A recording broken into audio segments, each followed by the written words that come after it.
Chapter 8. I didn't get back to LA until 1 in the morning. Just for the hell of it, I drove by Christopher's house. I knew where he lived. It was a 1-story house with a light on in one room. I guessed it was his. Summoning my courage, winning a lot of money had given me a shot of adrenaline and nerve. I parked and walked up to his open window and knocked lightly. Almost immediately, he pulled aside the curtain. He had electrodes taped to his head and a weird smile on his face that made me take a step back. "Hi," he said, as if I stopped by every night. "Are you on this planet?" I asked. "Barely. Should I let you in?" "Will we wake up your parents?" I asked. "Not unless we start yelling at each other." A minute later, he let me in the front door. He had taken off his electrodes. The second I was in his bedroom, he closed the door and pointed to his biofeedback machine. A foot-square black box, it sat on the far right of his cluttered wooden desk. It had a row of 3 control knobs and 4 sets of wires leading away from it. Above each knob were different colored lights. Christopher explained that each light corresponded to a different brain wave: theta, alpha, beta, delta. He said the combination of alpha and theta was the best. "When your brain produces those waves, you get in a real high state," he said enthusiastically. "What's it feel like?" I asked, taking a seat on the corner of his bed. His room was jammed with scientific paraphernalia: a telescope, a microscope, 2 computers, maps of the nighttime sky. A perfect room for a young Einstein. He sat in his desk chair and put his bare feet up on the bed beside me. He had on gray sweats, no shirt. The muscles of his chest were well defined, his skin hairless. I wanted to rub his feet, but it was late and I wasn't so bold. "You feel euphoric," he said. "It's as if you're melting into and becoming part of a vast ocean." "Is it like how the yogis describe higher states of consciousness?" He brushed his hand aside. "They describe their experiences in mystical terms. There is nothing mystical about this. When the brain produces certain waves, your consciousness is naturally altered."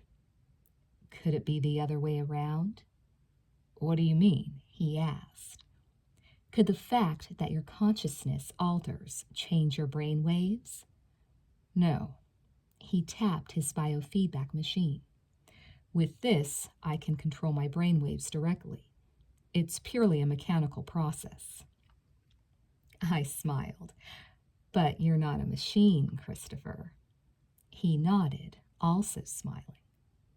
"You're getting into heavy philosophical territory. Are our minds the result of our brains, or is it the other way around? I, for one, see no evidence that our consciousness is anything more than the result of electrochemical activity inside our brains." "You don't believe that we have souls?" I asked. "No, I think that's only a fool's wish. Are you religious?"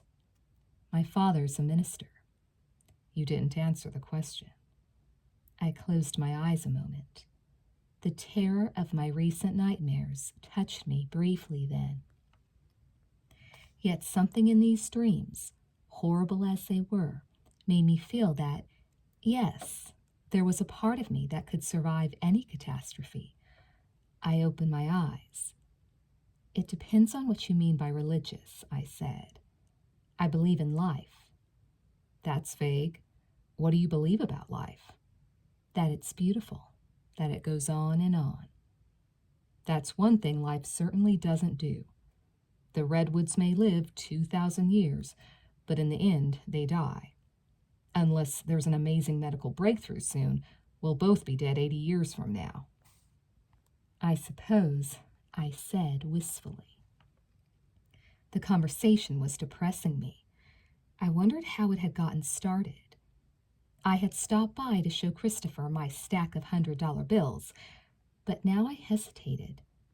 He'd want to know how I'd gotten the money, and my reluctance to discuss my VCR was still strong. It was nice, though, just to sit on his bed and be with him. I added, "What are you doing up so late?" "I could ask you the same question," he said. "I often stay up late to work." "Fixing VCRs and stuff?" "No, I do that during the day. At night I work on my own stuff." "Such as?" He chuckled. "I'm building a starship. Would you like to be my chief engineer?" "Sounds like fun." He stood and reached for the electrodes he had been wearing. "I want to hook you up to my biofeedback machine." "Does it hurt?" "Not at all." He gestured for me to sit in his chair. "The wires won't reach to the bed." I moved into the chair reluctantly. Could I accidentally get electrocuted? He laughed as he began to probe my head, searching for a good place to attach the wires, brushing aside my hair where it was in his way. A week ago, I would have believed his touching my head would be a heavenly experience. Now, I was trembling with fear. "You'll live, Rela," he said. "I don't know if I like this." "You'll love it. You can do it with your eyes open or closed.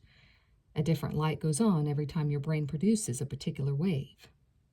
The machine allows you to train your brain to consciously make alpha or theta, whatever. But the machine also makes a specific sound for the different waves you make. Once you know the sound, you don't have to watch the lights anymore. You can lie back and go deep." "Deep," I whispered.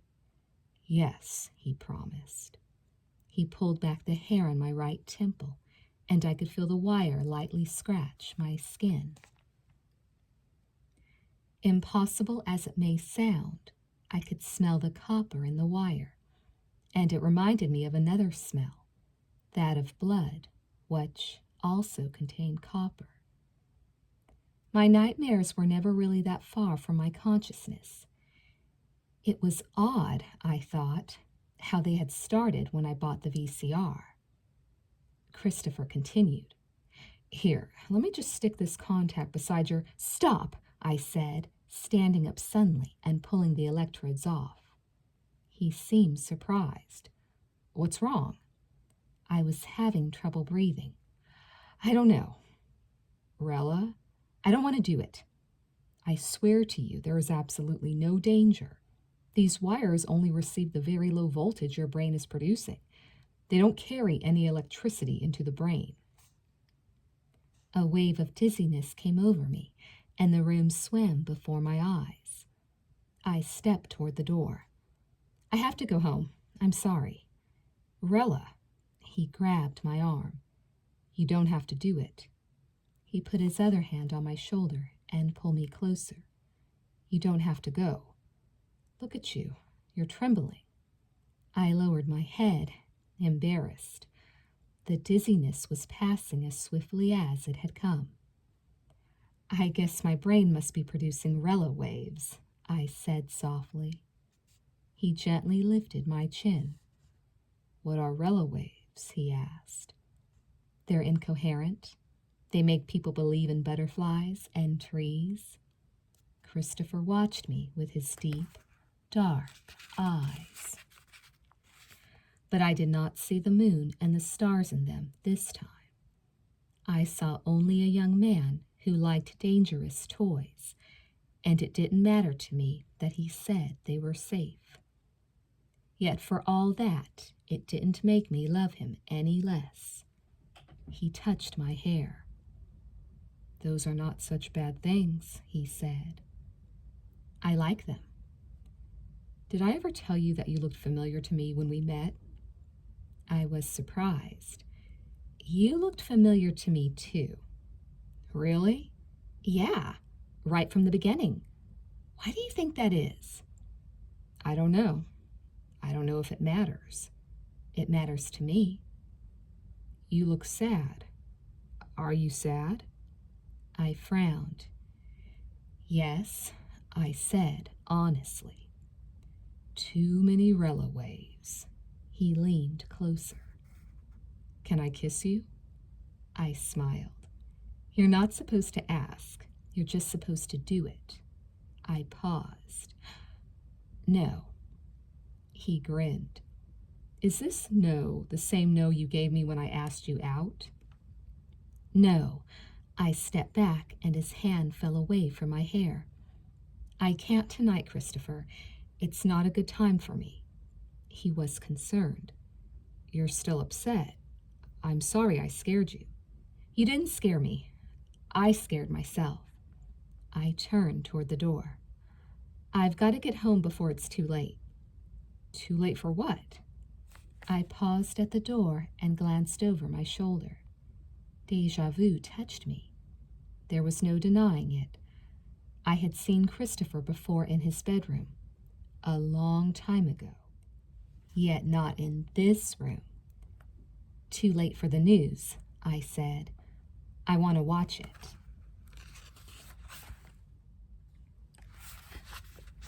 Chapter 9. But I didn't watch the news that night. I slept instead, and I had dreams, many, but I couldn't remember them as well as the others, and for that I was thankful. I waited until the morning to turn on my TV and VCR. Early Tuesday morning, I watched the news for Tuesday night in my bedroom. The announcer was new, an exotic red-headed female. My machine's magic worked on any channel. I had programmed it right after leaving Christopher's house, just before going to sleep. The news was gruesome. This afternoon, at approximately 12 o'clock, at the Hyatt Hotel in downtown San Francisco, tragedy struck, the announcer said. A team of 4 window washers fell to their deaths from the 32nd floor of the hotel. A line securing their work platform snapped. The cause of the break in the line is unknown. Witnesses to the tragedy say the victims were caught totally off guard. One moment the platform was stable, the next the people were plunging to their deaths. No one on the ground was injured. Only one victim's name has been released at this point. Jean Rowe, a 28-year-old mother of 2 children. Mrs. Rowe was the only female window washer in the entire city of San Francisco. Our own news correspondent, Stan Adams, was on hand in San Francisco to speak with Mrs. Rowe's husband about the accident. We move now to that interview. What followed was the media at its most pathetic. Mrs. Rowe's husband spent the majority of the interview sobbing, while the reporter kept pounding him with the most inane questions. How does it feel to have your wife crushed on the pavement? Are you going to sue the city? How will your children grow up without a mother? Did Jean ever express the belief that she would die young? Poor Mr. Rowe didn't know what to say except, God, why did this have to happen? It made me stop to think. Indeed, why? It hadn't happened yet. I could stop it. I chided myself. How small my thoughts had been to first use the VCR to make money. Then I realized how good it was I had some extra cash. It was 7:30 in the morning. I couldn't get to San Francisco by car by noon, but I could fly. How exciting this was! I could save these people. I could save Mr. Rowe and his children years of pain.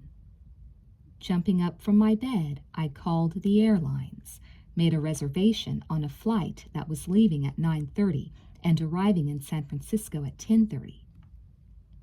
Then I got dressed. I kissed my father goodbye before I left the house.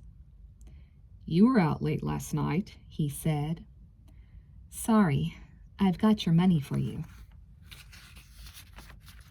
I said it was yours. He stood up from his place at the table. He had been eating toast and jam. That's all he ever ate in the morning. I liked Cheerios with lots of milk. Are you all right, Rela? Yes, but I'm in a hurry right now. Where are you going? I paused. San Francisco. What? I'm flying up. I'll be back this evening, I promise. I opened the door. You don't have to worry about me. I do worry about you.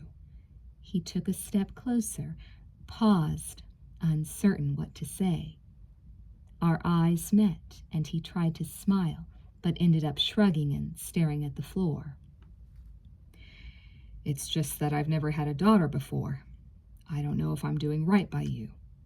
What do you mean? You're wonderful. He met my eyes again. I think you know what I mean. I shook my head faintly. No. He sighed. We should spend more time trying to find your family. I stiffened. That's not necessary. Rela, I'm sorry, I have to go. We can talk later. He took another step toward me, reached out, and touched my arm. What's in San Francisco? He asked. No one I know. I kissed him once more. Goodbye, Father. He held on to me a moment and hugged me. Goodbye, Rela.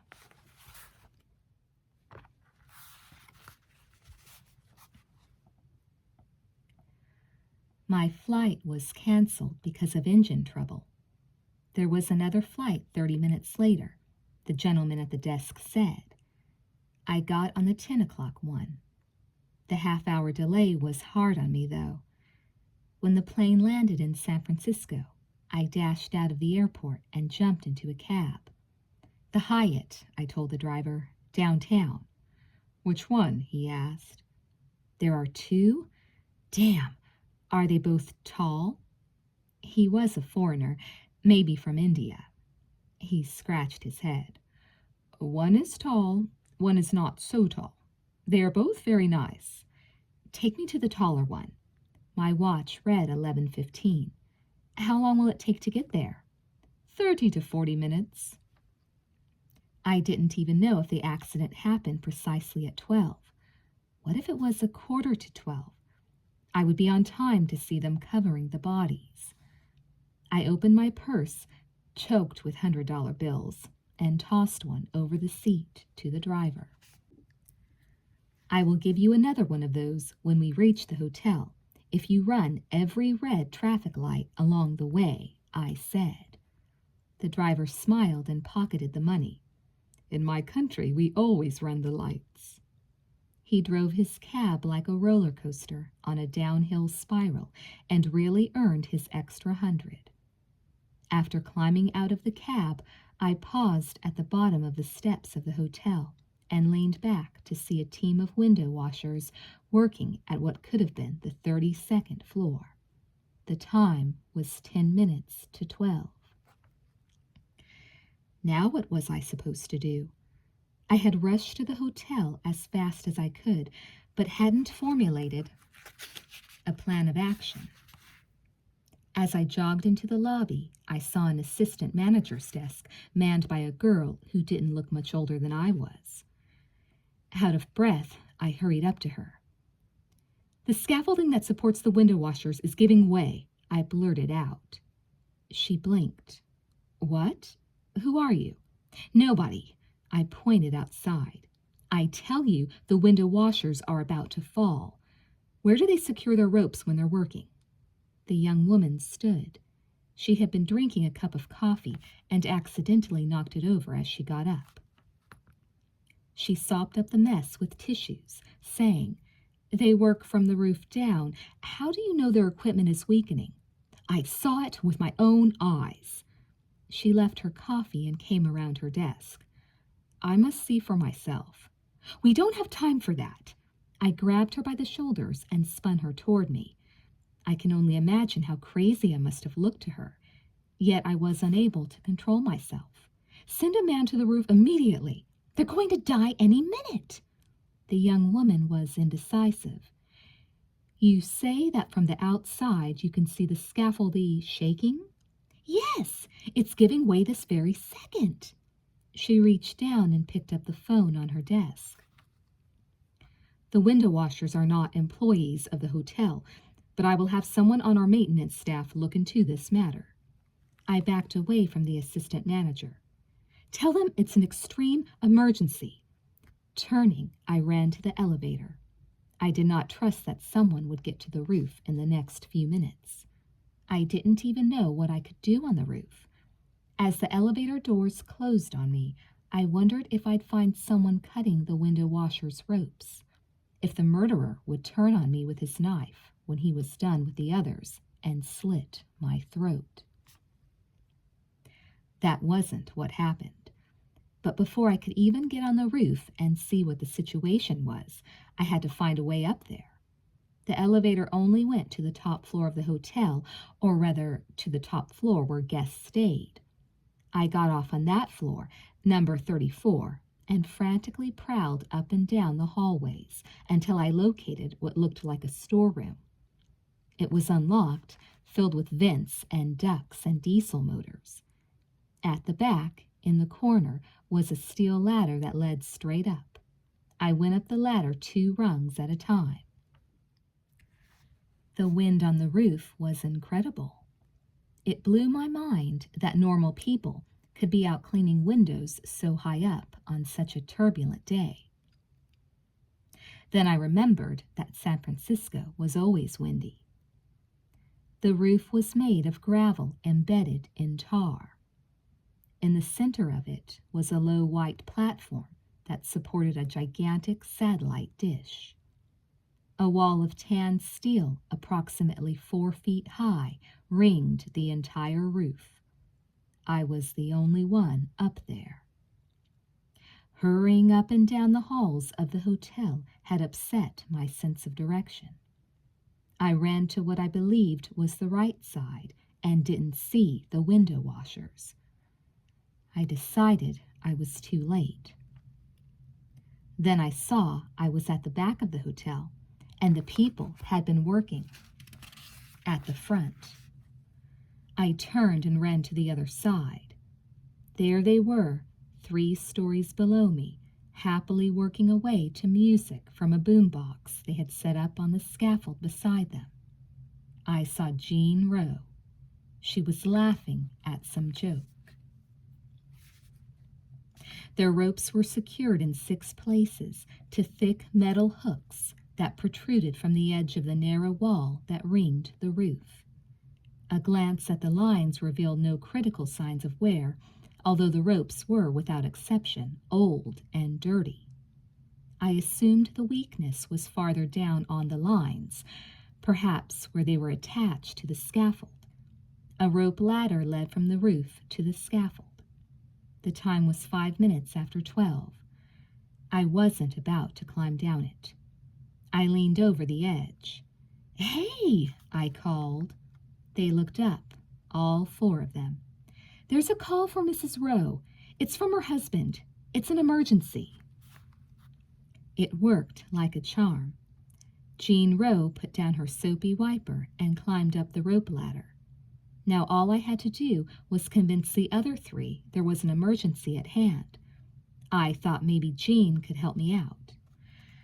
I must have been out of my mind.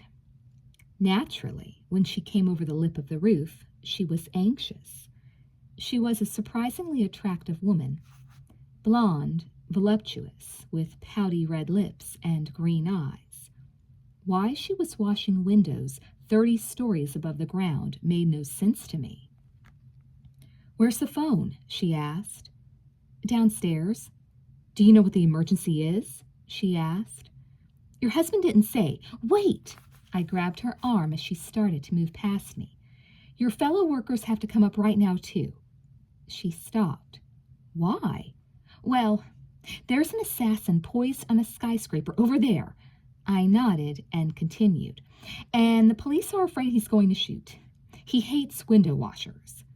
Jean was staring at me suspiciously, and I didn't blame her one bit.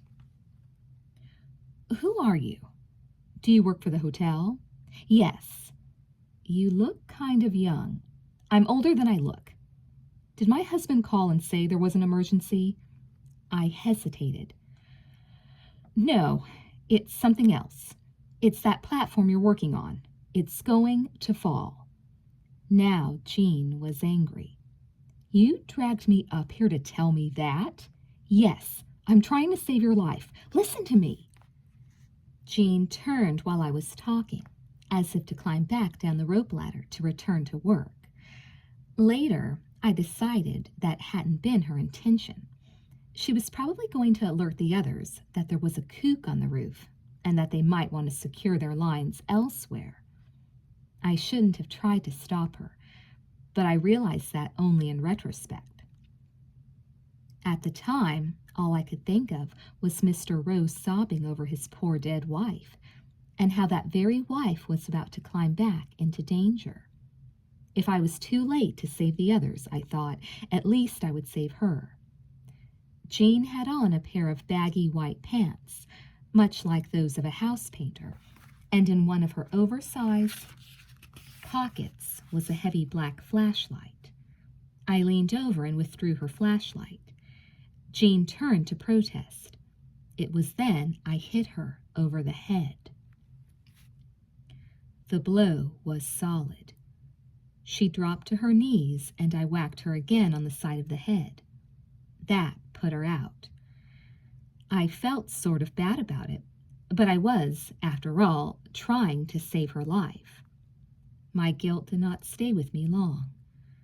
From over the side of the roof, I suddenly heard a loud thump, and then heart-rending screams. I didn't want to look. I shouldn't have. But I did, and what I saw was the end of 3 lives. The newscaster had been right. The platform had given away without warning. Not a single one of them had a chance to grab onto the lines, even to hang on for a second. It happened fast, yet they seemed to fall in slow motion, like puppets in the wind, their clothes puffed out, big with rushing air. Their screams seemed to go on forever. Even when they hit the concrete and the red exploded around their bodies, I still heard the screams. I closed my eyes and still saw the blood.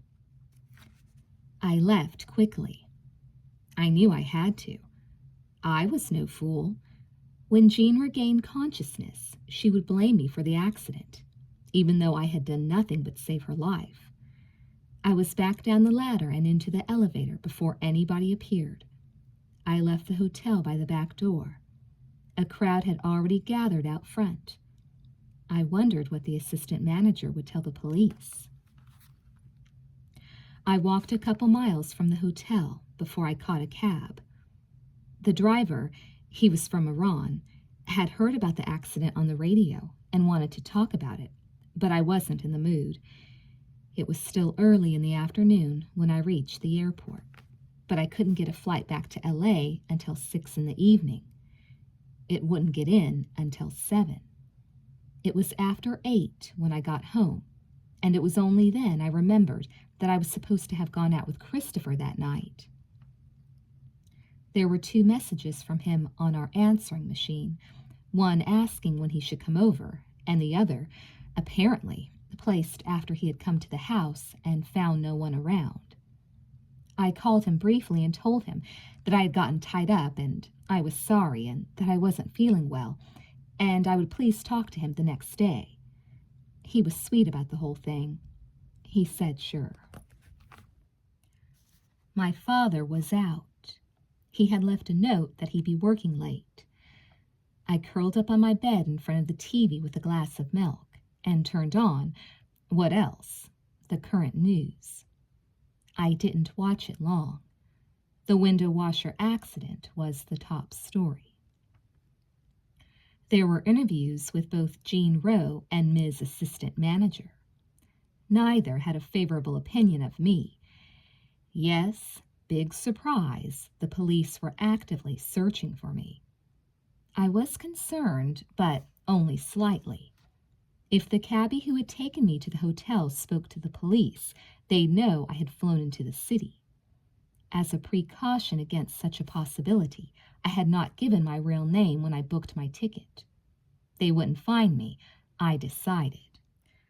Besides, if they did, I would see it on the news beforehand and be out when they came for me. I laughed at the irony of it. Then I began to weep. I had never seen people die before. I had saved a life, I knew, but I should have saved all their lives. This VCR was a gift, but it was also a curse. If I kept taping tomorrow's news, I knew I would go insane from the burden of it all. Because each day I would know where tragedy was to strike, and if I didn't prevent it, I would become a part of that tragedy. It gave me small comfort that Mr. Rowe had not been interviewed this time. What an expression. This time. What had become of the other time? By saving Jean Rowe, had I forever altered the course of the world? What was I doing anyway? I wasn't God. I couldn't decide who lived and who died. Why was this happening to me? This will sound pathetic, but I hadn't stopped to ask myself these or any questions. I had been having too much fun enjoying my new toy. I hadn't paused long enough to think through why it was that I should buy a VCR that could see into the future. Of course, I had marveled at the machine. I had said to myself again and again that it made no sense that it should work the way it did. But I hadn't really confronted the issue. I hadn't wanted to face the questions, especially the most obvious of them all. When did the VCR tape the future? When exactly? Downstairs, someone knocked at the front door. Except for the light in my bedroom, the house was dark. I crept slowly down the stairs. The day's events had spooked me, and I was afraid to answer the door. I knew it was locked and no one could just walk in. "Hello?" I called from the bottom step. The person didn't say anything. He just knocked again. "Who is it?" I called a little louder. There was a lengthy pause. I was sure he'd heard me. He obviously didn't want to identify himself. This wasn't good, I thought. My father was a minister and wouldn't have a gun in the house. I didn't want to call the police. The police were searching for me. The person knocked a third time. I fought to keep my voice steady. "Ed," I said, pretending to call to someone in another room. "Why don't you see who's at the door?" I waited without moving, without breathing. Then, just when I felt I could wait no longer, when I thought I must cry out, I saw headlights move across the closed drapes. I recognized the sound of my father's truck. I listened as he parked and walked up to the door. I knew the sound of his steps.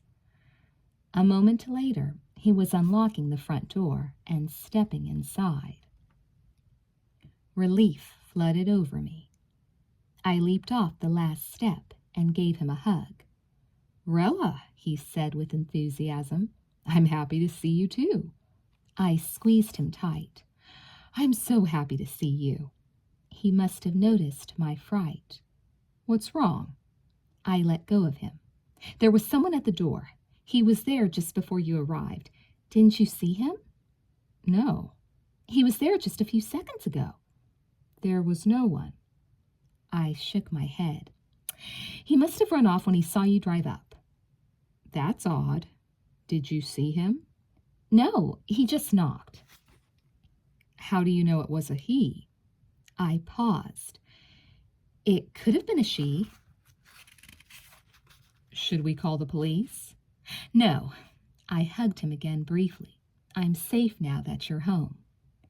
Did you go to San Francisco? I hated lying to him, but I didn't want him to read the paper and think of me in the city at the same time the people fell to their death. No, I said. I went to the beach. He wasn't concerned that I had ditched school. Did you have fun? It was a nice day, I said.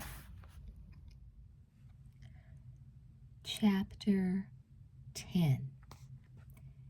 In the dark, inside my dreams, I saw more, but I understood less. I awoke from the operation to emptiness. I tried to move, but couldn't. My throat was swollen. I doubted if I could speak. I opened my eyes with great effort. I was in a hospital bed, alone in a room crammed with sophisticated life support equipment. Tubes dripping colored fluids ran into every orifice in my body. The odor of rubbing alcohol was in the air. Then I remembered my spine being ripped from my body, my skull being sawed open. Yet I felt no pain. I felt hardly anything at all, really.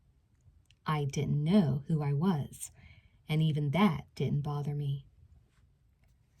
Time passed. Days, perhaps.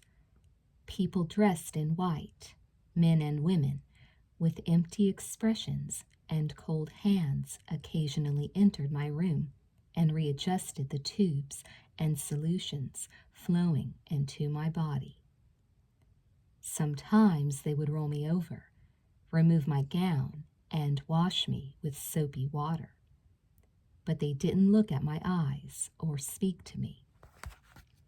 And I didn't speak to them. I had no words, no thoughts, nothing. I was just a mass of living tissue. More time passed.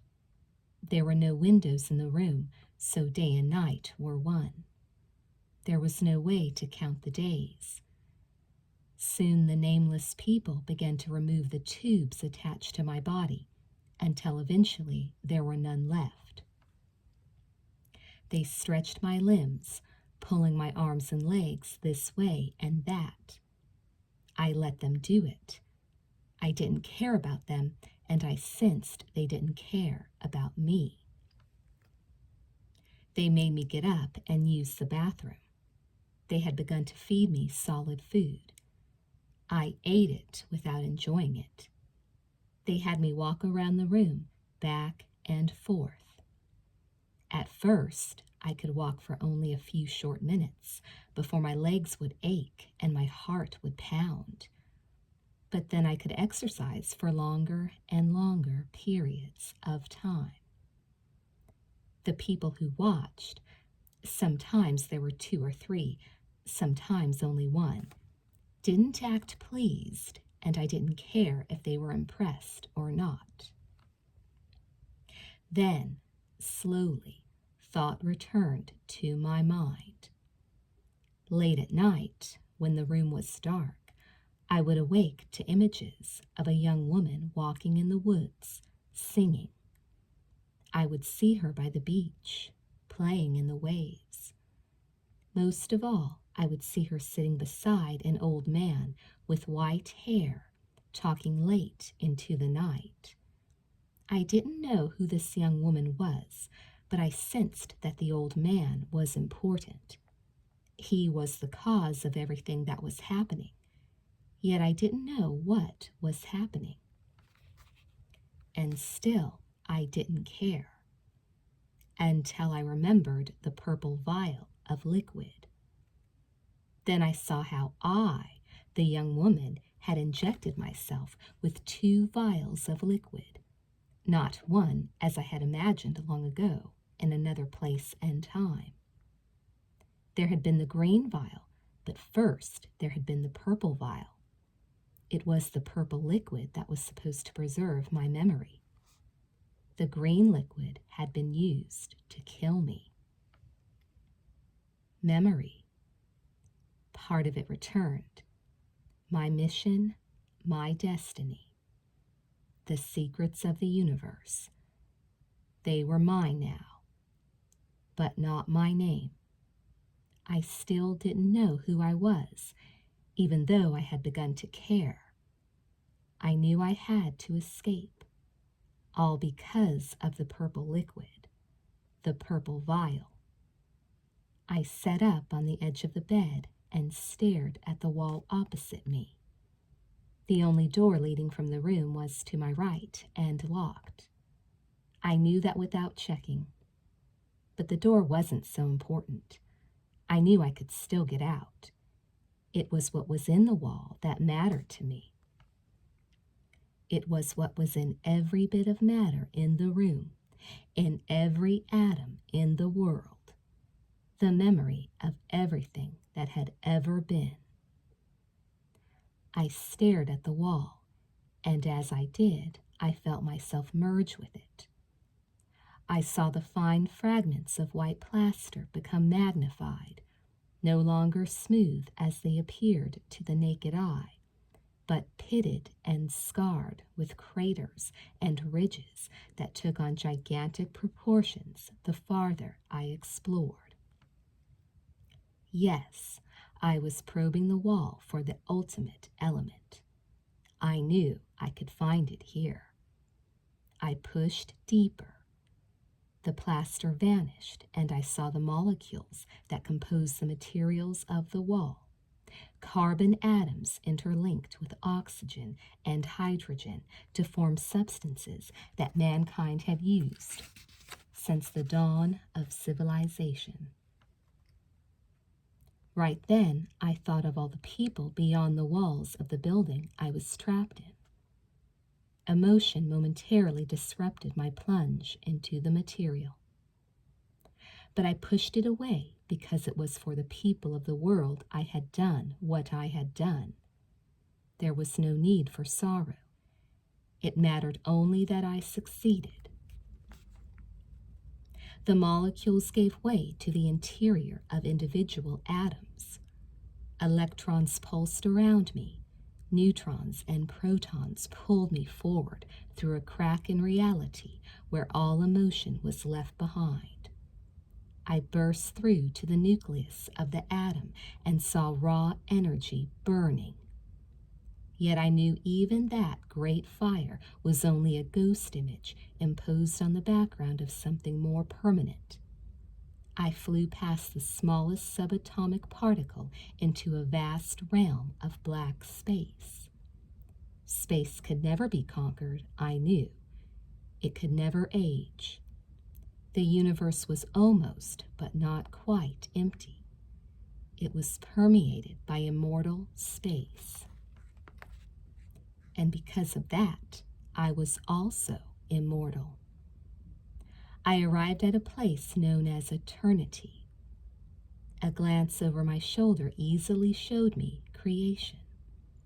I stood at the center of the wheel of creation, and every inch of the rim was visible simultaneously. A turn, and I was brought to where it had all started. The wonder of it all was the endless paradox. I was bigger than the biggest, smaller than the smallest. There was nothing in the beginning except a point, incredibly dense, incredibly tiny. All around was only emptiness. For eons I observed the point, but because there was no time, the eons passed in a flash. Then there was an explosion of light devoid of sound. 1,000,000,000,000 times 1,000,000,000,000 subatomic particles were created and destroyed in an instant. Energy flew in every direction. 15 billion years in the future, creatures called men on an insignificant planet orbiting an ordinary star would call this the Big Bang. Now there was time, and much of time passed before the energy cooled sufficiently to form matter. I was coming back the way I had set off, but I didn't want to return to where I had started.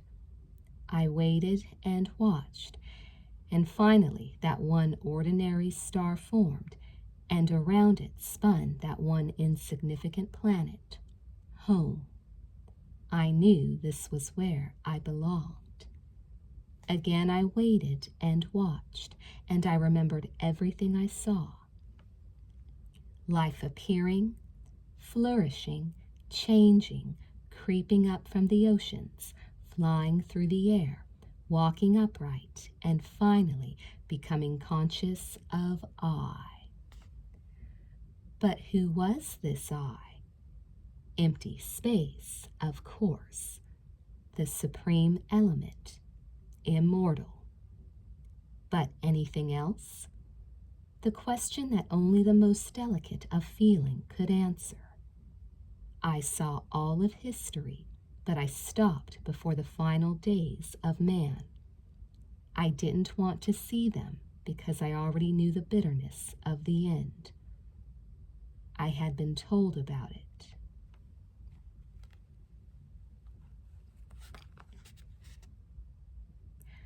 I sat upright in bed, and a faint moan escaped from my lips. The light in my room was on, even though I could vividly remember having turned it off. Anxious, I glanced around, but I was alone. My head fell into my hands, and I felt my pulse pounding at my temples.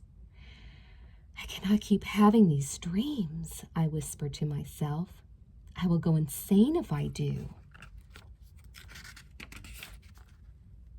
Across the room, on top of my TV, a tape in my VCR made a faint clicking sound. The machine had been taping while I slept. Strangely enough, I couldn't remember if I had programmed it to tape before I went to bed. I reached for the remote. The machine had taped the news 2 days hence. Thursday night's program.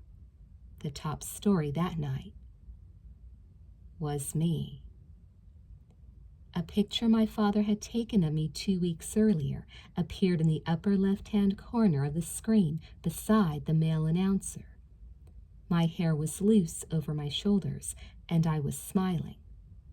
The man spoke with trained professionalism. The mutilated remains of 18-year-old Rela Lindquist were found this morning in the home of her adopted father, the Reverend Spencer Lindquist. Police who first arrived at the scene said that it appeared as if her body had been torn apart by a psychotic with a saw and hammer. An autopsy is underway to pinpoint the exact cause of death. Mr. Lindquist reported that his daughter had spoken of a stranger hanging around their house when he wasn't home a few days prior to her death. So far, the police have arrested no suspects in connection with this crime. The last person to see Rela alive was her boyfriend, Christopher Perry, a fellow student at Grover High. He also reported that Rela was upset about a man who'd been following her, but he was unable to provide a description of the individual, except to say that Rela said he looked familiar. I didn't shake. I didn't even cry. When my story was finished, I calmly reached for the remote and turned off the VCR and TV. The truth of the matter was, I wasn't surprised. What else could be the result of tampering with the news except to become a part of the news? Or more precisely, I thought, I had upset destiny, and in so doing, I had pissed off fate. The Grim Reaper probably had a quota he collected each day. Since I had snatched Jean Rowe from him, he no doubt felt justified in coming for me. The mutilated remains of Rela. A strange man who looked familiar. Now at least I knew who had been knocking at my door. My murderer. My calm didn't last long. All right, I told myself. I know I won't die during the day. Dad will find me in the morning. That means I'm probably supposed to die tomorrow night sometime, so I'm totally safe for now. I know that, and I can use that to my advantage. Whoever's going to kill me doesn't know, I know. But was that true? Maybe the real owner of the VCR had turned up. Maybe he had another crystal ball. Not as sophisticated as what I had. No 4 heads on his that would allow him to see everything in slow motion. But every bit as useful if he kept his ears close to the speakers and regularly made tapes. Then, if he knew what I knew, he would also know when to catch me alone and rip my guts out. Maybe. There were still plenty of maybes left. And whys. Why would he need to disfigure me so? I wondered out loud. The time was 3 a.m. I could do nothing now, I decided. I would make my plans later in the morning. I would talk to Christopher, explain what was happening, buy an M16 and fly to Australia if I had to. I'm not going to die, I swore out loud as I reached over and turned off the light. That man is going to get it before I do. Surprisingly, I was asleep in minutes. My dreams resumed almost immediately. I wandered the streets alone. It was a summer evening, and the sun had yet to set, but my clothing was flimsy, and there was a breeze. I shivered as the air swept my bare legs. I was in a busy city, I knew that much, and I had to find food and shelter. Those were my primary concerns. The light at the beginning of creation was forgotten. The bitter fate of the world was a bad dream I didn't quite believe. But at least I knew I was a young woman again. That was precious to me above all else. I wandered about for hours. The sun vanished and it grew colder. The bloodshot eyes of the homeless swam before me. One street led to another. They all looked the same. I smelled the garbage of the city, and then I began to smell like the garbage. I felt numb, hungry, exhausted, like an animal that had been stirred out of hibernation. Finally, I came to a busy corner, and a middle-aged man in a blue business suit stared at me as if I were in trouble, which was an astute observation on his part. I had on only a green hospital gown. "Can I help you?" he asked. I don't know. Where am I? These were my first words. "At the corner of Lake and Colorado." What city? The man was concerned. "Pasadena." Where's that? What part of the country? Pasadena is a suburb of Los Angeles. He took a step closer and offered his free hand. He carried a briefcase in the other. I shook his hand, and it was good to feel the warmth of his fingers. It had been a long time since I had touched anyone warm. "My name is Paul Dorado. My car is nearby. Is there some place I can take you?" I searched what was left of my tattered ruin of a memory. I saw more stars than people, felt closer to glaciers sweeping the world than to the cars driving by. But his mention of Los Angeles reassured me. I was in the right place. Now I just had to find... What did I have to find? I couldn't even remember if it was a person or a place or an object. I lowered my head. I don't know, I said. He put his hand on my shoulder. He was a nice man, I could tell. "What's your name, girl?" he asked. My eyes were moist. I did not want to look up and meet his gaze. I said the first thing that came into my head. I am Rela. Rela? Is that it? Rela? The word did not sound pleasant, yet it resonated inside me. There was truth in the word.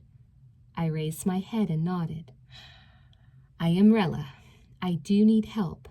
I'm lost. Where are your parents? I gestured helplessly. Lost. Where?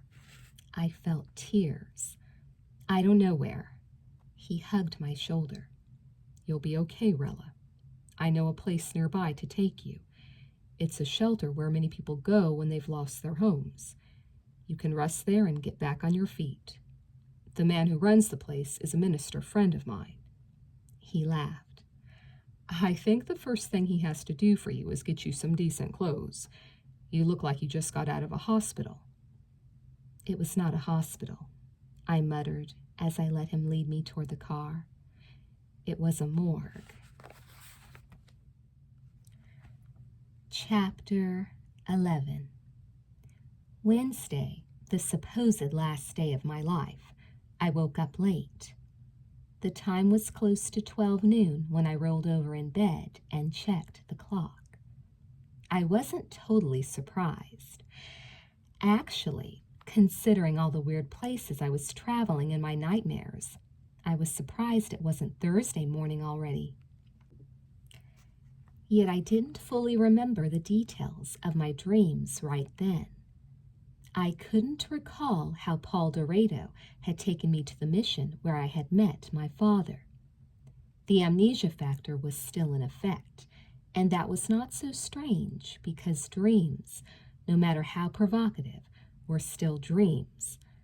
I was still hours away from realizing I was a nameless orphan who had been found wandering the streets of Pasadena wearing a hospital gown.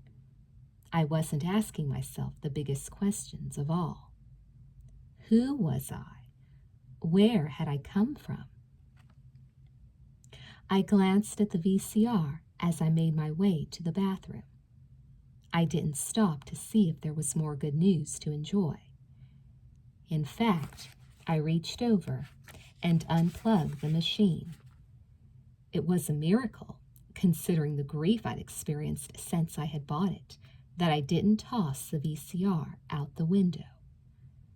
Of course, I realized I might need it later to see if I was still to be a news item. I repeated my vow from the previous night not to be caught unaware by my assailant. I debated going to school, then discarded the idea. Christopher would be there, but I wouldn't be able to convince him of the reality of what was happening unless I showed him the videotape. I would have to wait until after school then and go to his home with the latest tape, which chronicled my death. I showered and dressed. Downstairs, I found a note from my father. He said that I sure was a sleepyhead and that he hoped I had a nice day. It would kill him to find me dead, I knew. They would interview him and ask what it felt like to lose a daughter he had known for only 3 months. Then they would inquire how his God could let such a thing happen. But they would not ask why God had selected me, of all people, 18-year-old Rela, to change what was to be.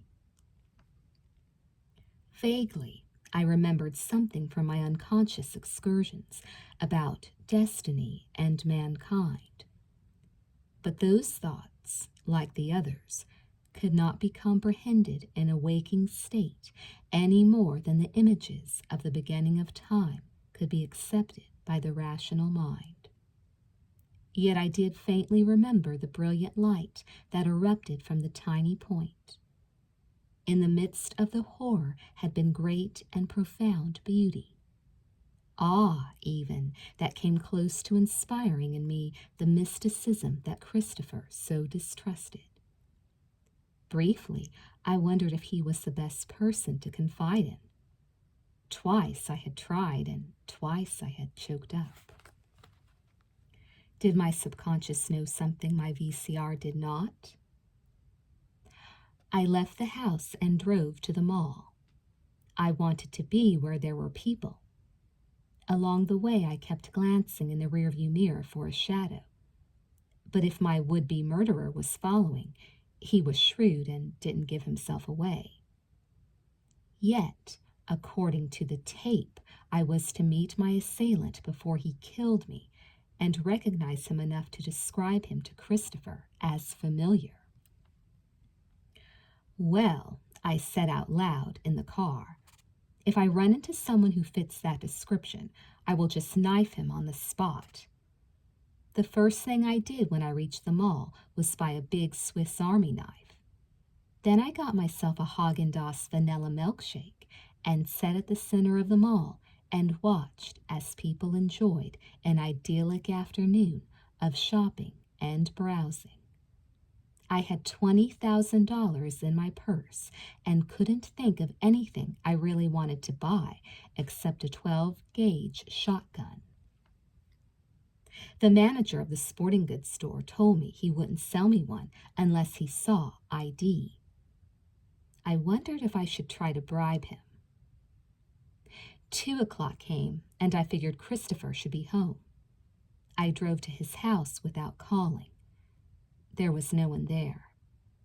Anxious about the passing hours and my lack of a clear plan, I considered my choices. I couldn't leave the country because I didn't have a passport, but I could leave the state. I could drive to the airport this minute and take a plane to Hawaii. I could go to a dozen different places, yet I had to wonder if the fleeing strategy was entirely useful. Who was supposed to kill me? It had to be someone connected to what was happening with the VCR, or else I was having the most coincidentally bad week a teenager could have. This person, I finally decided, this man must have access to the same information I had. Given that fact, I couldn't defeat him by running. He would find me, probably away from what few friends I had. I could only face him tonight, armed in such a way that he couldn't anticipate it with a time machine of any make or model. Yeah, it sounded logical, but I didn't like the sound of it any more than I liked the sound of my own name. Rela, I said aloud. The word disturbed me all of a sudden. I went to work at the library. I know that sounds crazy, but I didn't know where else to go. Besides, at the library, I was constantly surrounded by people. And I loved my job, surrounded by so many books, so many lives, so much of the past. The history section was always my favorite to browse in whenever I had a spare minute. It was therefore no major coincidence that at about 6 o'clock, 3 hours before closing, I was standing in the history section, flipping through the pages of a book on the Civil War, when a bald man in tight gray sweat clothes approached me. "Hello," he said kindly. "Can you help me?" I looked at him and didn't immediately pee my pants. My anxiety was growing by the minute, though, make no mistake. I had been unable to get Christopher on the phone all evening. The man didn't look familiar at first. Indeed, he appeared to be like no one I had ever seen before. His clothes were different. If they were sweat clothes, they were not cut like any in the stores. They had no seams. His gray eyes were odd.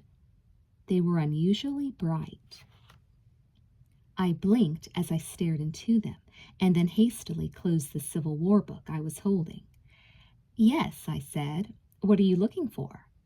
His lips moved into a smile, although his eyes remained untouched by the warmth of it. He pointed at the book I was holding. "I am looking for a book on the Civil War," he said. "Isn't that a coincidence?" He tugged lightly on my book. "May I?" "Yes, of course." I let him take the book and watched as he opened to the first page. It's one of the better ones, I added. Is it accurate? He asked. No. He was interested. Why do you say that? I shrugged. I mean, it's as accurate as you can get, but I think you'd have to have been alive at that time to really get a feel for the war. Doesn't this book quote from letters and speeches that were written by people who lived in those times? He asked. You've read this book then? No, I haven't. Have you? I realized that I hadn't. Suddenly I didn't like this man. His eyes, they were so bright they could have been electrified. Fear, faint but nevertheless real, entered my mind. Could this be the one?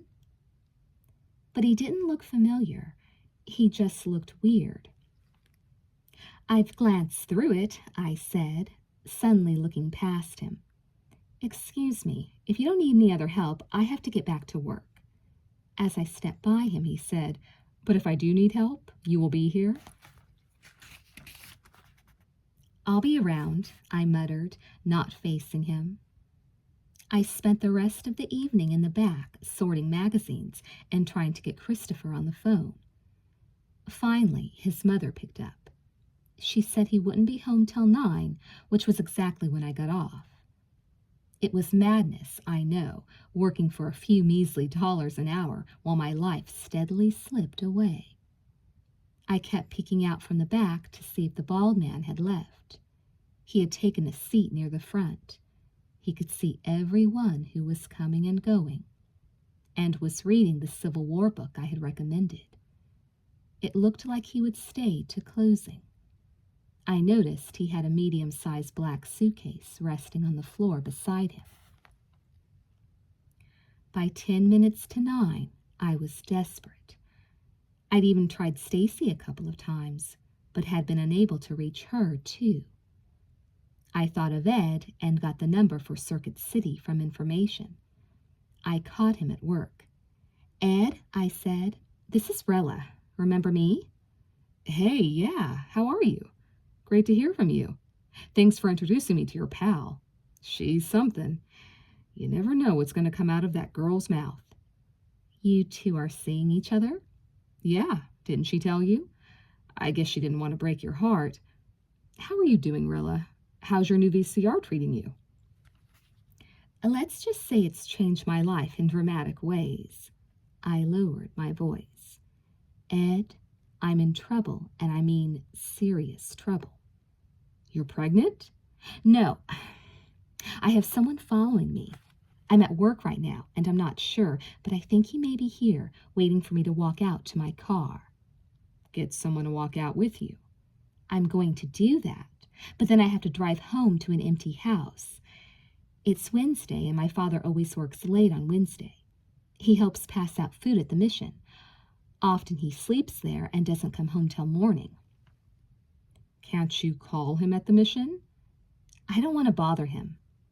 Actually, I didn't want to get him involved, maybe get him killed, although according to the TV news, that appeared unlikely. Ed, could you do me a favor? Could you go to my house and be there when I get home? When are you going to get home? He asked. I leave here in about 10 minutes, and my house is only 10 minutes away. I can hang around a few minutes longer while the head librarian closes up, but that doesn't take her long. Ed sighed. You would have to ask tonight of all nights. I have to be here till 10. I'm supposed to close up. Look, why don't you call the police? I can't. Why not? I can't explain to them why I know this man is dangerous. They wouldn't believe me. But he is extremely dangerous. You've got to believe me. I do, he said quickly. I can tell you're serious. Have you had dealings with him in the past? Yes, in a way. Why do you have to drive home? Go to an all-night coffee shop like Denny's. There's one, not far from my store, at Madison and Parker. I can meet you there immediately after work. Then we can talk about it. That's an idea, I said. Indeed, home was the worst possible place I could go, because it was at my house that my mutilated remains were supposed to be found. I'll meet you there, I said, but if I'm not there when you get off work, then drive straight to my house. Gotcha. Do you want me to stay the night? If you could. Ed was surprised. You must be scared. We said our goodbyes, and I set the phone down. Another glance out the door showed me the man still hadn't budged, even though the librarian, Mrs. Garcia, had flickered the lights as a sign that people should soon complete their business. A few people moved to the counter to check out books. Mrs. Garcia shook the bell on the counter. We were the only two on duty. She wanted me to help her take care of the people. The moment I stepped out from the back, the bald man in the gray sweats stood up and picked up his suitcase and stepped toward the counter with his book in his free hand. He told Mrs. Garcia that he was new to the area and that he needed a library card. She directed him to me. Now I was ready to pee my pants. His day-glow eyes raked me up and down as he stepped in front of me. He set the book on the counter and removed his wallet from a back pocket. I have identification, he said. His voice was incredibly dry. Good, I mumbled, keeping my gaze down. He gave me a valid California driver's license that had been reissued the previous month. His address was listed as 1357 North Spain Road, Pasadena. His name was Henry Glover, born November 22nd, 1945, in Los Angeles. I turned away. This will take me a couple of minutes, I said. Take your time, he said. I have time. I don't, I thought. While making up his library card, my eyes kept straying, not to him, but to the picture on his license. It looked familiar, and I didn't understand how that could be when it looked like him and he seemed so foreign to me. The mystery did nothing to put me at ease about him. With each passing second, I became more and more convinced that I now knew the man who was supposed to kill me. I finished with his card and returned to the counter to check out his book. He followed my every movement. I was so close to screaming, it was a wonder I didn't set off the smoke alarms. When I was done, I turned away without looking up. Thank you for your help, he said. No problem, I said softly. May I ask your name? He asked. I had to look up finally. It was almost as if he was challenging me to. I met his steady gaze. I'm Rela, I said. That's a curious name, Rela. Quite beautiful. Thank you, Henry, I said. He lifted his book and his black suitcase, which looked heavy but which he handled effortlessly. See you later, he replied. Then he turned and left the library. Did you know that man? Mrs. Garcia asked, glancing over. I swallowed thickly. I knew then that I needed to look no further for my assassin. He's an old friend, I said.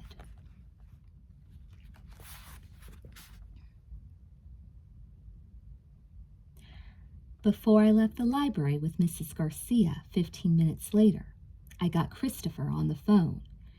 He was beginning to explain why he had just come in when I interrupted. Can I come over? I asked. When? Now. Now is not a good time.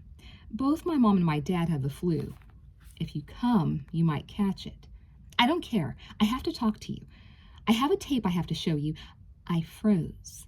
I had not brought the tape with me.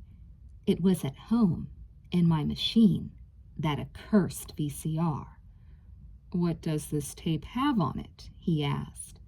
A copy of the news. Listen, I need to get that tape before I talk to you. But it's at my house, and I can't go to my house. Why not? He asked. Once more, I lowered my voice. A man has been following me. I believe he's waiting in the parking lot right now to follow me home. My father's not there. That's why I can't go there." Christopher was silent a moment. "Are you serious?" "Yes, this man is out there and he's after me. But please don't tell me to call the police. I can't, and please don't ask me why. Just help me, okay?" "Sure. Do you have someone to walk out with you?" "Mrs. Garcia. She's going to leave in a minute." "Then leave when she leaves. Get in your car and immediately lock your doors. Drive straight here.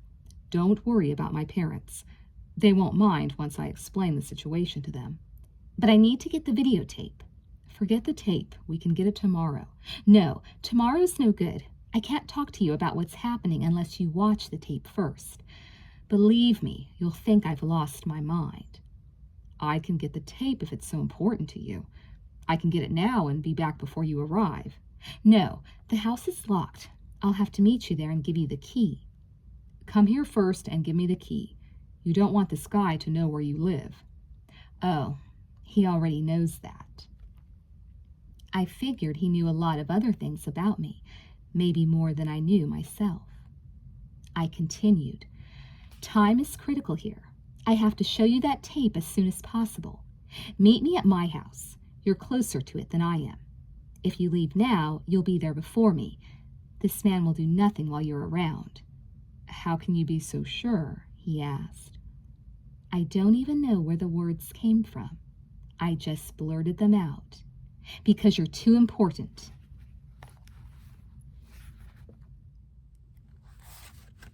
Chapter 12. The library parking lot was empty when we went outside. Mrs. Garcia sensed I was upset about something, but I didn't confide in her. I practically ran to my car when I saw the coast was clear. But I didn't climb inside until I checked twice that the back seat was empty. I had seen a horror film or two in my day. Christopher was waiting on my porch when I drove up. He stood and hugged me as I got out of my car. "Is he following you?" he asked. "I don't know. I didn't see him, but that doesn't mean anything with this guy." "Who is he?" Christopher asked. I hurried toward the front door. "I don't know his real name. He goes by fake ones, but he's dangerous." I aimed the key at the lock and had to use both hands to get it in the hole. "He's killed before." Christopher was astounded. "This is ridiculous, Rela. If he really is following you, you must go to the police." I gave him a sharp look. "Do you think for a moment I made this guy up?" Christopher was not flustered. "No. All I'm saying is that you may not have a clear idea of what he wants from you.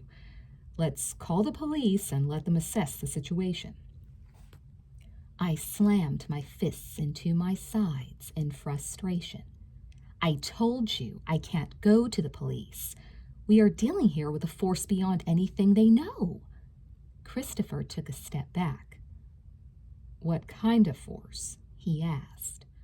I turned back to the keyhole. "You'll have to see the tape. I want you to look at it now, here, before you do anything else. The man will not come while you're here." "You don't know that," he protested. "It's one of the few things I do know." We went inside and locked the door behind us. Christopher made a quick check of the first floor of the house to see that no one was there. I ran upstairs to get my VCR. My bedroom light was on, which surprised me. I hadn't left it on when I went out of the house. Or had I? Last night, when I awakened, the light had also been on, even though I remembered turning it off when I went to bed. Then, at 3 a.m, I had watched the tape describing my gruesome death. Afterward, I had turned off the light and gone back to sleep, and dreamed of wandering the streets of Pasadena half naked. Yet if I had gotten up in the night again and turned on the light, I might not have noticed it in the light of the day. But why would I have gotten up and turned on the light? I asked myself. For the same reason I got up and turned it on before?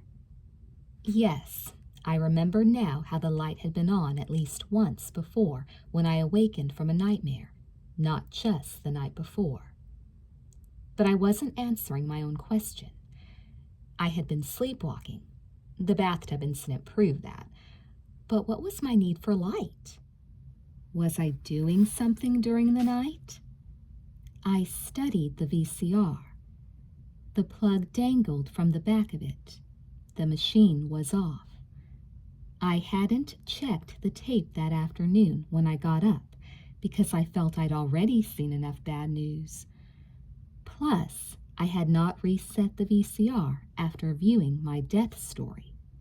There should have been nothing new on the news. Yet, my bedroom light was on. I must have turned it on again after turning it off. I must have been up one more time during the night. I decided I should have another glance at the tape before I showed it to Christopher. I stepped to my bedroom door and called down to him.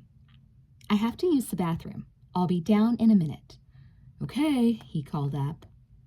I closed the door and plugged the VCR in and settled in front of the TV with my remote in hand. I didn't rewind the tape. I started it where I'd left off, immediately after the story of 18-year-old Rela Lindquist's mutilation. I pressed the play button. The same male announcer who had read the piece about my murder came on. "Good evening," he said. "Our top story tonight—" "Oh, no," I gasped. I pressed the pause button. The news was on again. Thursday nights, the same news starting over from the beginning.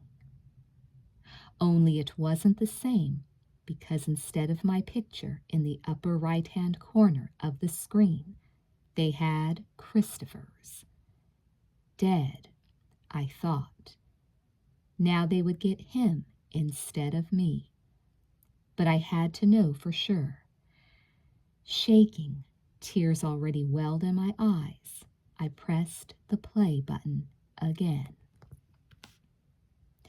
In Pasadena, the body of 18-year-old Christopher Perry was found this morning in the home of the Reverend Spencer Lindquist. It appears as if his neck was broken by a very strong man, police say. But an autopsy is now underway to determine the exact cause of death. Mr. Lindquist reported that he spent the night working at a homeless mission and did not come home until approximately 8 in the morning. Missing at this time is Mr. Lindquist's adopted daughter, Rela Lindquist. My picture replaced Christopher's. It was the same one they used for my mutilation. The newscaster continued. According to Mr. Lindquist, Rela spoke of a stranger hanging around their house a couple days ago. It is assumed that Rela was abducted by the same person who killed Christopher. So far, the police have arrested no one in connection with these crimes. Christopher's parents have reported that their son left the house at approximately 9 the previous night to go to the aid of Rela, who had called from her job at the library complaining about being followed by a man. He didn't come home or call after that. Both Rela and Christopher were students at Grover High in Pasadena. I pressed the stop button and leaned over and sobbed on my knees. My confusion was as great as my sorrow. I didn't understand how tomorrow's news could have changed so drastically in the space of a few hours. One moment I'm a goner, and the next it's Christopher. What element had been altered in the scenario? Of course, there was only one. When the first news had been recorded, I didn't know I was to die. Then, because I knew someone else had died, I sat up with a jolt of realization. I wouldn't have brought Christopher to my house tonight if I hadn't known I was supposed to get killed, I said out loud. That knowledge was the big change. "Christopher!" I yelled as I unplugged the VCR and cradled it in my hands. He was halfway up the stairs when I opened my bedroom door. "We have to get out of here," I said. "What's happened?" he asked. "I'll explain later. You cannot stay in this house. The man might come here after all." I literally shoved him down the stairs. "Come on, we don't have a second to lose." Christopher put his hand to his head. He was sweating profusely. "Then why are you taking your VCR with you?" "I need my VCR. "I have one at my house," he said. "Not like this one.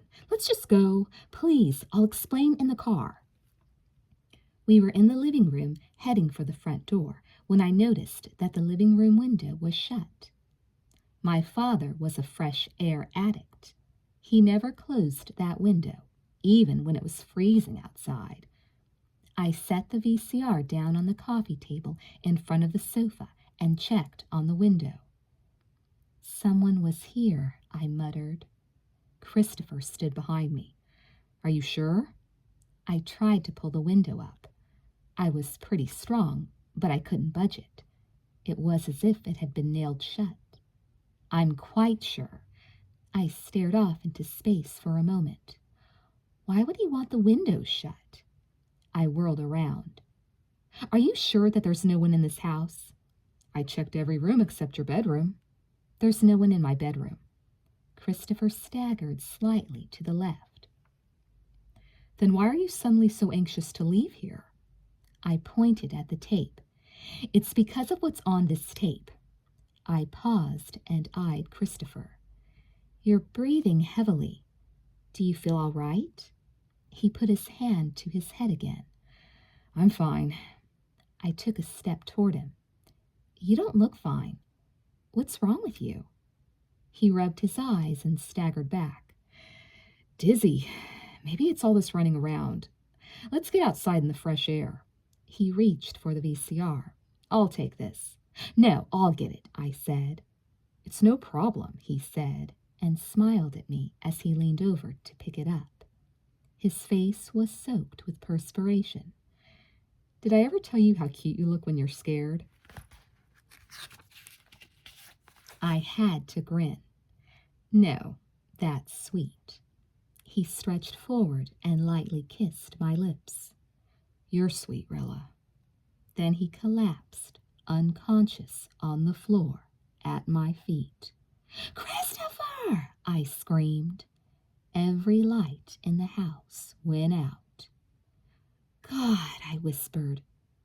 In the dark, alone, which had never frightened me before because I could see so well in it, better than anybody I knew. But this dark was unreal. It seemed to come from inside as much as from outside, emerging from history I couldn't remember. I stepped away from Christopher, trying to pierce the blackness in any direction, but seeing nothing.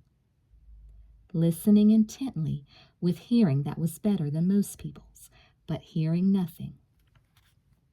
The same excellence could not be applied to my speech, however. I wanted to scream, to bring the neighbors running, but my throat was choked with terror. My voice was dying of asphyxiation. Also, I knew the man who had killed the lights must be just outside. I backed into the phone stand and almost knocked it over. I frantically picked up the phone. There was no dial tone. My hand flew to my pocket. I still had my Swiss Army knife. Someone knocked on the front door. "Jesus," I whispered. The door was locked. I did not have to answer it. Silently, I scampered the couple steps back to where Christopher had fallen. I shook him hard, and he moved like a bowl of jello. "Christopher!" I hissed. "Wake up!" He was out cold, and nobody had laid a hand on him. The person knocked on the front door again. I ran to the back door. It was locked from the inside, but even when I turned the catch, it refused to open. I hadn't locked the man out. He had locked me in. It made no difference. There was no way I was going to leave unconscious Christopher to the mercy of the man. I returned to the living room in time to hear the man knock a third time. I realized this could not go on forever. I was trapped. Who is it?" I said softly, finding my voice. There was a lengthy pause. Then a voice, not exactly the same as that of the man in the library, more familiar really, but I don't know if I was just listening differently, said, "It's me, Rela. You have to let me in." I moved closer to the door. My trembling had ceased, although my heart continued to pound silently in my chest and like thunder in my head.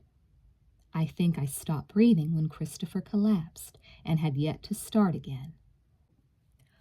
"Why do I have to do anything you want?" I whispered. Whoever was outside had excellent hearing as well. He heard me easily enough. "There is nowhere for you to run," he said. "Why don't you just break the door down?" I asked. "I know you're capable of it." "The less I do, the better."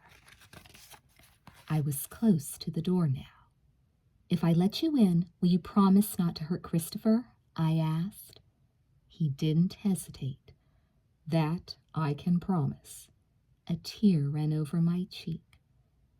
"Will you hurt me?" "I think we both know the answer to that, Rela." "Yes," I mumbled, and a part of me did understand. Christopher was important. I was expendable. I had been tossed aside before. That was part of what my nightmares had been about. I reached out and unlocked the door and opened it.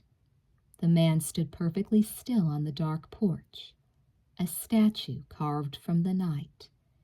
Yet his eyes were so very bright. He carried his black suitcase in his left hand. "May I come in?" he asked. I stepped aside. "Yes. Can I have the lights back on, please?" He nodded as he stepped by me and made a flicking motion with his right hand. All over the house, the lights came on at once. Christopher lay face down in front of the couch. The man glanced at him. "He is unhurt?" he asked. "I believe so. What did you do to him?" "I gassed the interior of this house. The gas is dissipating as we speak." "Is that why all the windows were shut?" "Yes," he said. "The gas didn't affect me." "No, it doesn't affect me either." "What's wrong with Christopher that it bothers him?" The man was watching me.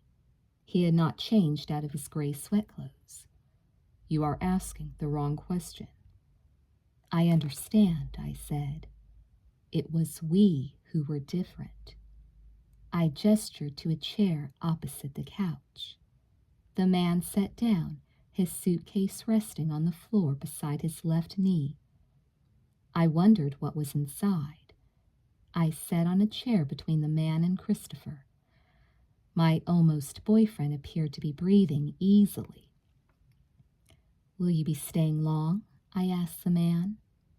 His expression was impassive. "It will not take long." A shiver went through my body, but I kept my voice even. "Who are you?" "You know who I am." "Where are you from?" "You know where I am from." I stopped. The pupils of his gray eyes were wide, dark tunnels into an alien mind. "Who am I?" I whispered. "Wrong question, Rela." "I don't understand." But I did, even before he reached out with his right hand for my left hand. I understood that there could be no happy ending for me, because from the beginning I had been cursed. I gave him my hand freely, yet I flinched as his fingers encircled mine. "Will it hurt?" I whimpered. "There are many kinds of pain in this universe," he said, tugging on the ring finger of my left hand, the one I had cut Saturday night at my party. I still had my bandage on, but he pulled that off in a second. Then, actually, this was very disturbing.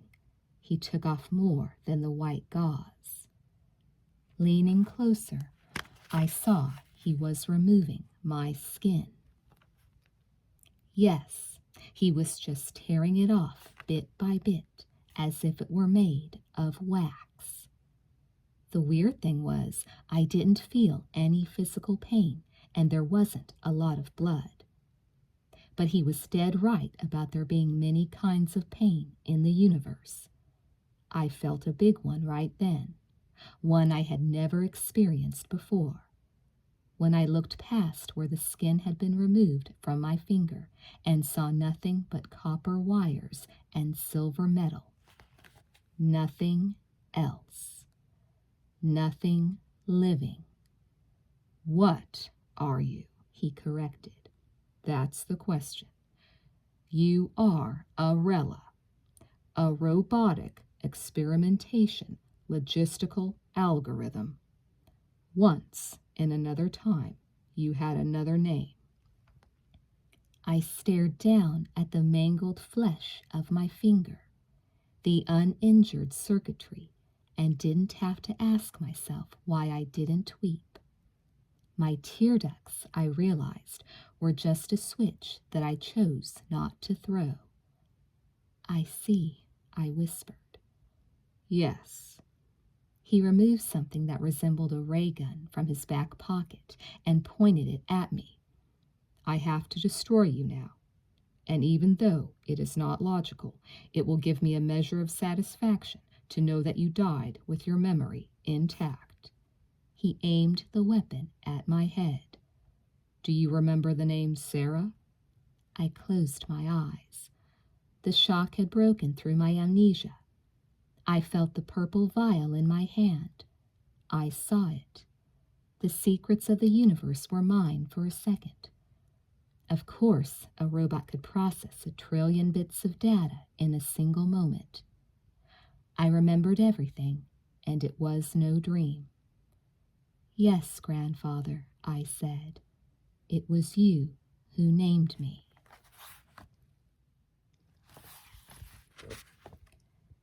Chapter 13. I was born in the year 2036 in a city that was known as Los Angeles. My family was relatively well-to-do for the times, and when I was 5, they were able to move out of the city, away from the smog. We went north of San Francisco to a little town called Humboldt. I grew up there in what was left of the redwood forest. The ocean water there, my mother told me, was special. We could walk freely along the shore without special protection. In time, I would be able to swim in it, and that was something I longed to do. Huge, purifying plants had been built, my mother explained, to clean the ocean and return it to the way it had been before men polluted it. Often, between my 6th year and my 10th, my grandfather would come to visit us. He was famous, a Nobel Prize winner, but he always brought me toys and called me his favorite girl, which was good with me, even though I knew I was his only grandchild.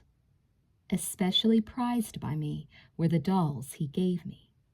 They could walk, talk, eat, do many things that I commanded. He built them himself in his laboratory. The government didn't know everything he did there.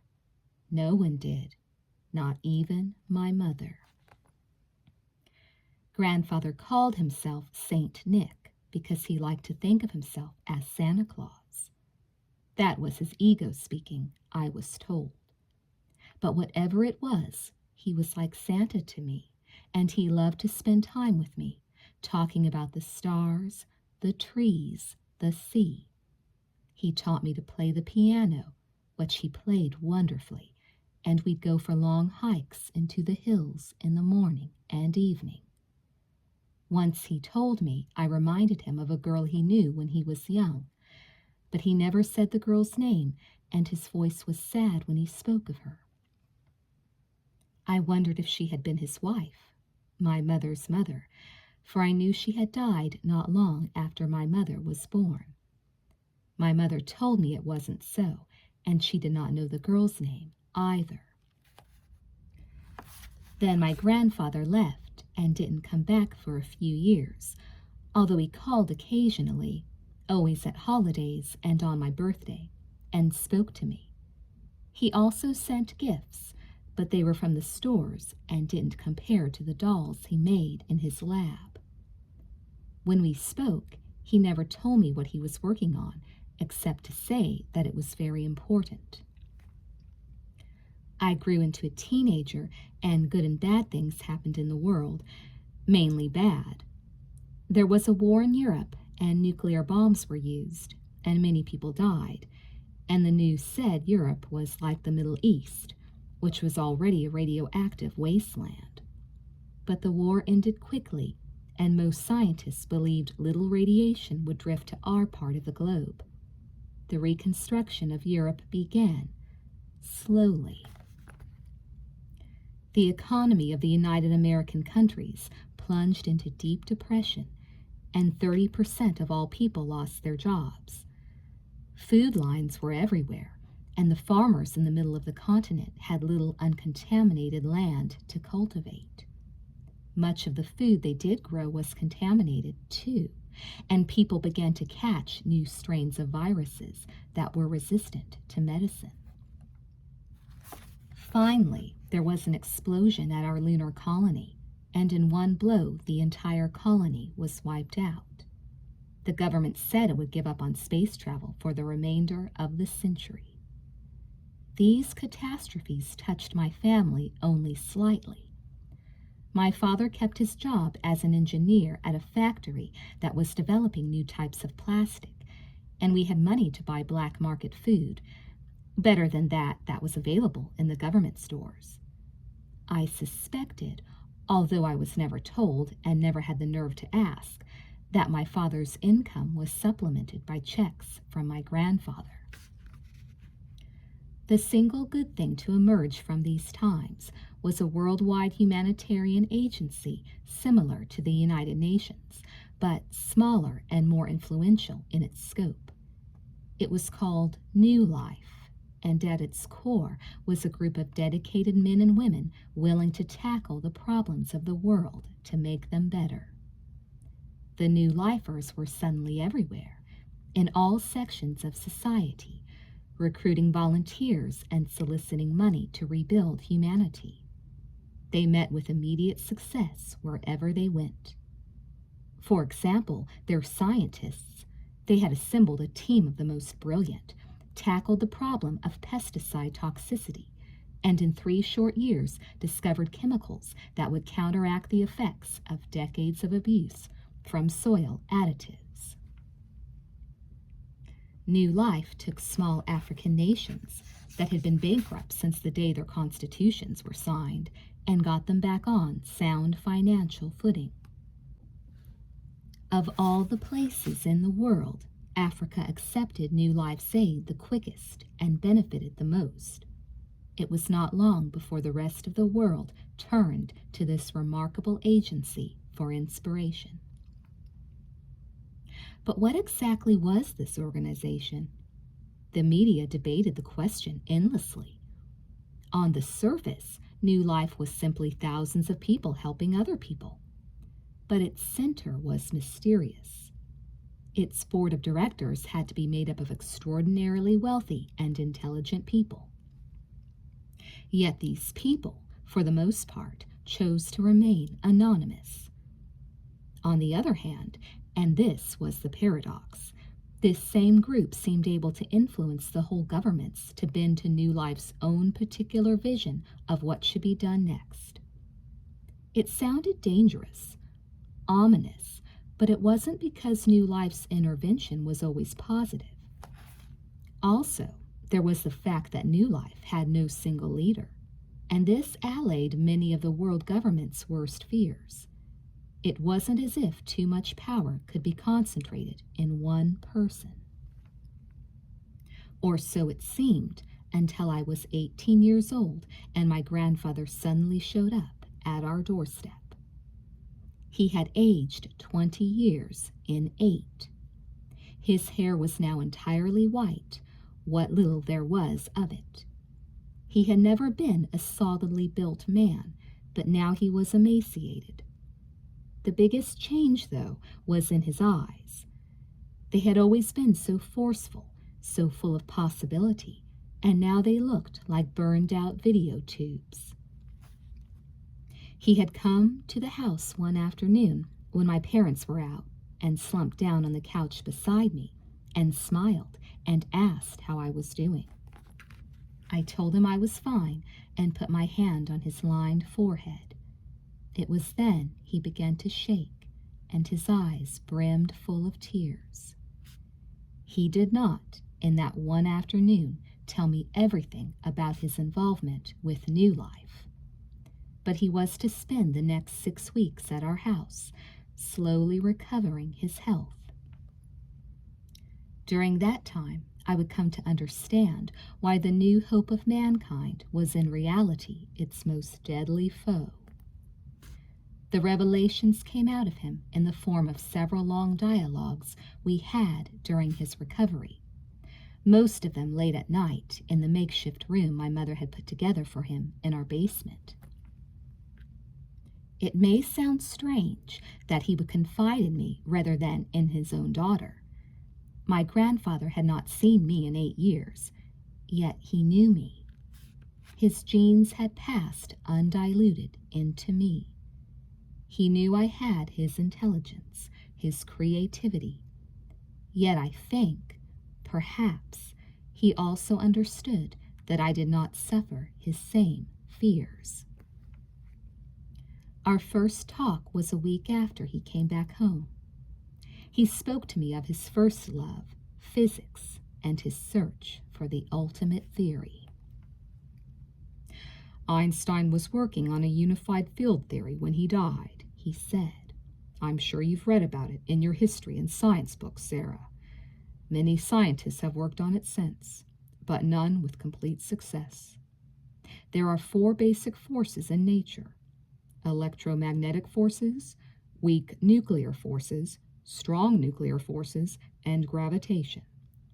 Of the 4, gravitation has always been the most difficult to define in relation to the others. I believe that's because it's the most fundamental. Consider how the galaxies and stars and planets were formed. There were huge clouds of gas floating everywhere, but it was gravity that pulled them together, made them into something that gave rise to the other forces. Without gravity, there would have been no nuclear fusion, and without that, no stars would have lit up the vast reaches of space. It is fusion that produces light, and light that creates the thermodynamics of all systems. All chemical reactions on this planet can be traced back to gravity. The same with life itself. I wanted to develop the ultimate unified field theory that explains how everything is related to everything else. I believed, in ignorance or with insight, that I was destined to discover it. But in time, with failure upon failure, I came to the conclusion that no such theory could be propounded, considering our limited observations into the structure of matter. You must find that statement odd. I was a world-famous scientist. I had at my disposal the largest and most powerful atom accelerators, computers, telescopes, whatever, to prove or disprove any theory I could put forward. Yet I soon felt these instruments were useless in my search for truth. When the scientific age dawned, we began to probe matter, to discover what it was made of. Quickly we learned there were molecules, and that these molecules were made up of atoms. Then we discovered that atoms were comprised of electrons and protons and neutrons, and then inside these were other subatomic particles, mesons, quarks, and so on. We kept developing more sophisticated instruments to take a peek at finer levels of creation, but no matter what level we uncovered, there was always a level beneath it. Who was to say, I thought one day, that there was not an endless succession of layers? I was primarily a physicist, but I was intrigued by a substance that no physicist of my time was studying: thought. What thought was made of. It had to be made of something, I reasoned. We all experienced it. We talked about it endlessly. Our entire civilization was a result of thought.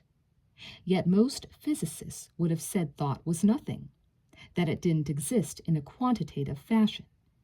Yet my thoughts of thought would not leave me, and I turned my full attention to the enigma of its origin. I began to examine the brain in earnest. What I discovered was that for all the progress neurology and related disciplines had made in mapping which parts of the brain affected which expressions of thought, emotions such as anger and lust, decision-making capacities, and so forth, no one had explained what a thought was, and no one knew if thought had anything to do with the external environment. This was an important issue to me. Did thought affect matter? Could it? I sought in vain to find one psychic who could bend a spoon right in front of me. The more I explored, the more it seemed there was the universe out there, and our dreams locked up in here, and never the two should directly meet. I emphasize the word directly, because obviously our thoughts had changed our planet, and not always or even usually for the better. But could thought touch a tree? Could thought touch an atom? I wondered. A new area of science began to make itself strongly felt about this time. It was called genetic technoengineering, or more simply, GTE.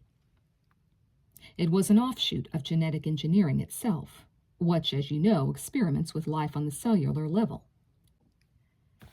GTE operated in a similar fashion, but was dedicated to fusing biology and engineering. A student of GTE would ask the question, why should we just splice one gene to another? Why don't we stir in a few microchips? I think it would be safe to say GTE was the first attempt at merging the living with the non-living. The entire subject fascinated me, and I pursued it along with all my other interests. But I didn't get any further with GTE than any other enthusiastic amateur might have until I met a man by the name of Arthur Hapshaw. He was probably the leading GTE man until 10 years ago. He had successfully combined a crystalline computer chip with the genetic material of a monkey's fertilized egg in a test tube. I am saying the fetus of the monkey was being grown in an artificial womb and that the microchip was directing the development. I see you are interested, Sarah, in how the baby monkey turned out. Let me just say this. That monkey could beat most girls your age at a game of checkers. Hapshaw had improved one species of life by direct microtechnology intervention. You have probably already guessed the next step he wanted to take: to experiment on a human fetus. Fortunately or unfortunately, the government would not allow him that freedom of action. So Frankenstein's monster was never born in Hapshaw's laboratory. Yet he had opened a door with his success. He had discovered that technology could directly affect intelligence and therefore thought itself. The government did give him permission to begin experiments on brain-dead patients. These were people, I am sure you can imagine their sorry state, who had been in accidents that had destroyed their higher brain functions but left them alive. Hapshaw cultured human brain tissue in test tubes and introduced his microchips on the cellular level to try to boost the energy and reproductive capabilities of the cells. He met with rapid success. Soon he was injecting the tissue samples directly into the cerebral cortexes of patients who had been comatose for years. Then a miracle occurred. One of these patients woke up and began to speak. Then another, and another. I see I have 100% of your attention now, Sarah. I can guess what you're thinking. Did the people who awoke become superhuman thinking machines? No, in fact, most of them remained somewhat slow, although a few regained normal mental capabilities.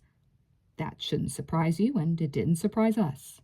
Oh, I forgot to mention that by this time I was working full-time with Hapshaw. Yes, it was a switch for me, from physics to GTE, but you know I was always interested in anything and everything, and I don't think I'd be bragging to say that I have the equivalent of a doctorate in both chemistry and biology, as well as in computer engineering. Anyway, we had only attempted to stimulate damaged areas of the brain with our new technology. We hadn't yet attempted to boost the brain as a whole. We couldn't do that, we thought. We would never get permission to do that, even on comatose patients. Who could guess what the effect would be? But we were certainly curious. We would talk excitedly about it late at night. What if we did flood a normal functioning human brain with brain tissue that had been boosted in its capabilities by the introduction of microchips into its chains of DNA? The possibilities seemed endless. Too seductive. Hapshaw tried it on himself first. The experiment was inevitable, I think, for any true scientist to make. He didn't tell me what he was doing, of course, but I had my suspicions. I guess that's why I wasn't surprised when I came in late one night to work and found his body lying on the floor of our laboratory. What had happened to him? I asked, finally interrupting. My grandfather sighed. He had shot himself in the head with a revolver. I was horrified. Why? My grandfather shrugged. He had left a suicide note. It was only one sentence long. It read, "It's all empty inside." He was referring to what he had seen in his heightened state. I guess Hapshaw didn't enjoy solitude. I waited for my grandfather to continue. When he didn't, I asked the question I knew he was waiting for me to ask. Did you try to boost your own brain? Yes. What happened? Many things. Tell me. He sighed again. Words cannot explain it. Try, please. He was weary by this time. Maybe tomorrow.